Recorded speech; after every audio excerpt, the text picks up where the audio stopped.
Mafia Atiq के परिवार पर मेहरबान बीएसपी फिर दिया मेयर का चुनाव लड़ने का ऑफर। ये बड़ी खबर आपको बता रहे हैं। बीएसपी की तरफ से जो मेहरबानी की गई है माफिया अतीक के परिवार की तरफ, उस पर मेयर का चुनाव लड़ने का एक बार फिर से ऑफर दे दिया गया है। शाइस्ता की देवरानी जैनब को यह ऑफर दिया गया है। प्रयागराज से मेयर का चुनाव लड़ने का ऑफर इनको मिला है। बीएसपी ने काटा था शाइस्ता परवीन का टिकट, लेकिन अब परिवार की एक और सदस्य को ये ऑफर जो दिया गया है स्वीकार किया जाता है उनकी तरफ से या नहीं किया जाता है, ये देखना बहुत जरूरी हो जाएगा। इनाम घोषित होने के बाद काटा गया था शाइस्ता परवीन का टिकट। उमेश पाल केस में नामजद आरोपी है शाइस्ता परवीन। तो एक तरफ तो शाइस्ता परवीन का टिकट काट दिया गया, 50,000 का इनाम उनके ऊपर घोषित होने के बाद, वहीं दूसरी तरफ परिवार के एक और सदस्य को अब बीएसपी ने टिकट दिया है मेयर का चुनाव लड़ने का। तो ये अपने आप में बड़ी बात और चौंकाने वाली बात कि एक परिवार जो सवालों के घेरे में है, पूरा परिवार फरार चल रहा है, उसी परिवार के एक और सदस्य को बीएसपी की तरफ से ये ऑफर मिला है। सर्वेश दुबे इस पर और जानकारी देंगे, प्रयागराज से मेरे साथ लाइव मौजूद है। सर्वेश, बीएसपी की राजनीति को समझ पाना थोड़ा मुश्किल हो गया है। एक तरफ तो इन्होंने शाइस्ता परवीन को पार्टी से अलग किया है, तो वहीं दूसरी तरफ परिवार की एक और सदस्य को अब मेयर का चुनाव लड़ने का ऑफर दिया जा रहा है।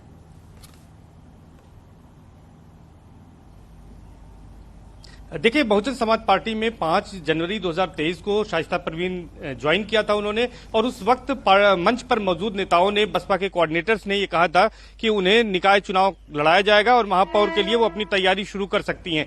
लेकिन इस बीच चूंकि 24 फरवरी को उमेशपाल शूटआउट कांड हुआ और माफिया अतीक अहमद की पत्नी शाइस्ता परवीन उसमें नेम्ड आरोपी हुई और वो फरार हो गई, जिसके बाद ये कहा गया कि अब उनके बदले किसी और को टिकट दिया जाएगा। लेकिन अब जो जानकारी सूत्रों के हवाले से आ रही है, वो सबसे बड़ी जानकारी यही है कि माफिया अतीक अहमद के भाई अशरफ की पत्नी जैनब फातिमा उर्फ रूबी को ये टिकट दिया जा सकता है और उनको ऑफर किया गया है चुनाव लड़ने का। सबसे बड़ी बात यह है कि जैनब फातिमा या उर्फ रूबी जो नाम है अशरफ की पत्नी का, उनके अलावा परिवार का कोई शख्स नहीं बचा है जो जेल के बाहर हो। चूंकि 2 नाबालिग बच्चे भी वो बाल सुधार गृह में हैं, तो इस तरह से कह सकते हैं कि अब जैनब फातिमा चुनाव लड़ती हैं कि नहीं, ये उन पर निर्भर करता है। लेकिन पार्टी की ओर से ऑफर दिया गया है। बता दें आपको कि यहाँ पर यह कहा जा रहा है कि मुस्लिम वोटरों को एक संदेश देने के लिए जैनब फातिमा को यह ऑफर दिया है सब बीएसपी ने, ताकि एक संदेश दिया जा सके कि वो पार्टी, बहुजन समाज पार्टी, मुस्लिमों के साथ है और माफिया अतीक अहमद की फैमिली पर सरकार जुल्म कर रही है और एकजुट करने की कोशिश करना चाहती है बीएसपी। इसी के तहत ये रणनीति चली गई है। लेकिन अब ये देखना दिलचस्प होगा क्या जैनब फातिमा चुनाव लड़ती हैं और क्या इस टिकट को स्वीकार करती हैं, इस ऑफर को स्वीकार करती हैं, ये देखने वाली बात होगी। लेकिन बीएसपी ने बी प्लान भी तैयार किया है। अगर माफिया अतीक अहमद के परिवार का कोई सदस्य चुनाव नहीं लड़ता है तो किसी दूसरे मुस्लिम चेहरे को बीएसपी उम्मीदवार महापौर का बना सकती है। जी ठीक है सर्वेश, मैं लौटूंगी अगली खबर पर भी आपसे अपडेट लूंगी, लेकिन यहाँ बीएसपी की राजनीति को समझना थोड़ा मुश्किल हो गया है। बहरहाल आगे बढ़ते हैं। उमेश पाल शूटआउट केस से जुड़ी एक बड़ी खबर अपने दर्शकों तक पहुंचाएंगे। बीएसपी के कुछ नेताओं की बढ़ सकती है इस बीच मुश्किलें, ये खबरें आ रही हैं। पैसों के लेन देन का पता चला है। यहाँ पर अतीक के घर से मिले हैं रजिस्टर, जिसमें पैसों के लेन देन का जिक्र है। शूटआउट से 3 महीने पहले हुआ था लेन देन। अतीक के नौकर ने दी है इस पर जानकारी। शाइस्ता परवीन ने बीएसपी के कोऑर्डिनेटर को दिए थे पैसे, 3 बार दिए गए थे पैसे। सोर्सेज के हवाले से जानकारी आ रही है बीएसपी के कोऑर्डिनेटर ने खुद भी लिए थे पैसे। शाइस्ता को पार्टी में शामिल कराने से पहले हुई थी पार्टी। बीएसपी के पदाधिकारियों को अतीक के घर पर कई बार पार्टी की जानकारी जो है अब खुलकर सामने आ गई है। रिसोर्सेज के हवाले से हम आपको बता रहे हैं शाइस्ता परवीन ने कुछ पदाधिकारियों को 15 लाख रुपए भी दिए थे। उमेश पाल शूटआउट केस से ठीक पहले बीएसपी ने प्रयागराज जोन का कोऑर्डिनेटर बदल दिया था। हालांकि 3 दिन पहले उसी कोऑर्डिनेटर की फिर से वापसी होगी। सर्वेश के पास एक बार फिर से रुक करेंगे, इसी पर लेंगे और अपडेट्स। सर्वेश, ये बहुत चौंकाने वाले खुलासे हो रहे हैं। बीएसपी की राजनीति को समझना मुश्किल ही हो गया है। एक तरफ तो कहती है माफियाओं और अपराधियों के हम खिलाफ हैं, वहीं उसी परिवार के कुनबे के एक और सदस्य को मेयर का टिकट देने की अब आगे सिफारिश की गई है, ऑफर दिया गया है। लेकिन अब जो सबूत बरामद हो रहे हैं उसमें कहीं और खुलासे हो रहे हैं। पैसों के लेन देन को लेकर भी अब जिक्र किया जा रहा है। सर्वेश,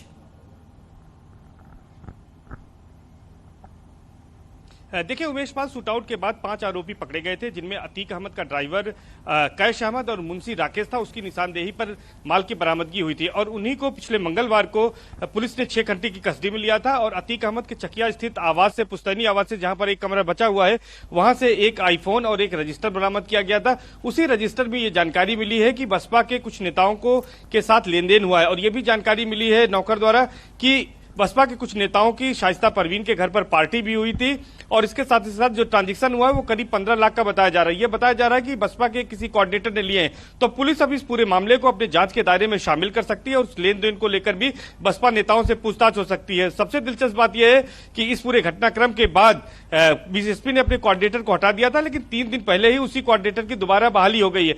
तो बसपा के तमाम नेता भी इस जांच के जद में आ रहे हैं। हालांकि यह बात कही जा रही थी कि शाइस्ता परवीन की ओर से पार्टी फंड में भी पैसे दिए गए, लेकिन रजिस्टर में पार्टी फंड में दिए गए पैसे की कोई जानकारी नहीं है।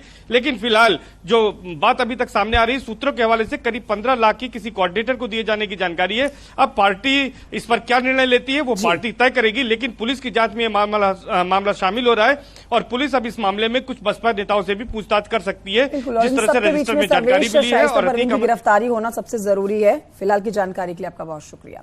निकाय चुनाव से जुड़ी एक अपडेट आपको देते हैं। निकाय चुनाव में आरक्षण का मामला, जिसमें चुनौती वाली याचिका जो है, जिस पर सुनवाई आज होनी है।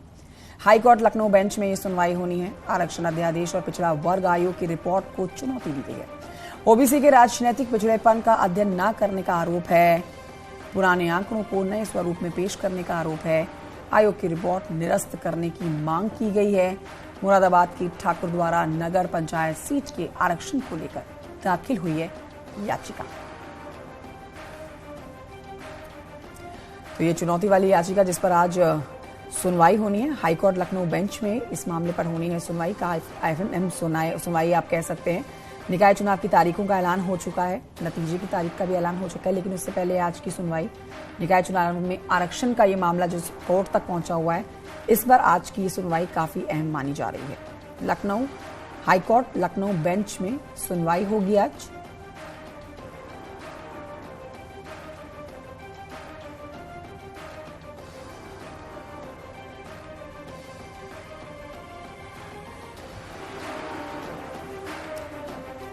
ये बड़ी खबर आपको बता रहे हैं। चुनौती वाली याचिका पर आज सुनवाई और आगे बढ़ेंगे। इस वक्त की एक और बड़ी खबर आप तक पहुंचाएंगे।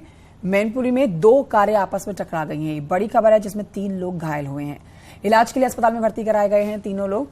2 कारें आपस में टकराई। परिवार के लोग इस समय परेशान, दुखी, क्योंकि 3 लोग हैं जो घायल हुए हैं परिवार के, जिनको अस्पताल में भर्ती कराया गया है। तस्वीरें भी आपको दिखा रहे हैं मैनपुरी में जो एक्सीडेंट हुआ है। 2 कारें आपस में भिड़ गई हैं।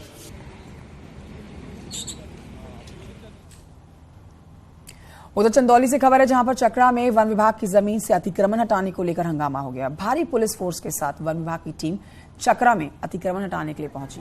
इस दौरान ग्रामीणों ने इसका विरोध भी किया। इतना ही नहीं, विरोध में महिलाएं बुलडोजर के सामने आकर लेट गई। किसी ने वहां पर मौजूद झोपड़ी में आग लगा दी। इसके बाद पूरी टीम और पुलिस फोर्स को बेरंग वापस लौटना पड़ गया। एक्सक्लूसिव तस्वीरें आप देख रहे हैं। रामशाला, रोजापुर, वन भीषमपुर सहित कई गांव में भूमिहीन लोग वन विभाग की जमीन पर झोपड़ी बनाकर खेती बाड़ी करते हैं, जिसको हटाने के लिए वन विभाग की टीम यहां पर बुलडोजर लेकर पहुंची थी और इस बुलडोजर के आगे महिलाएं आ गई।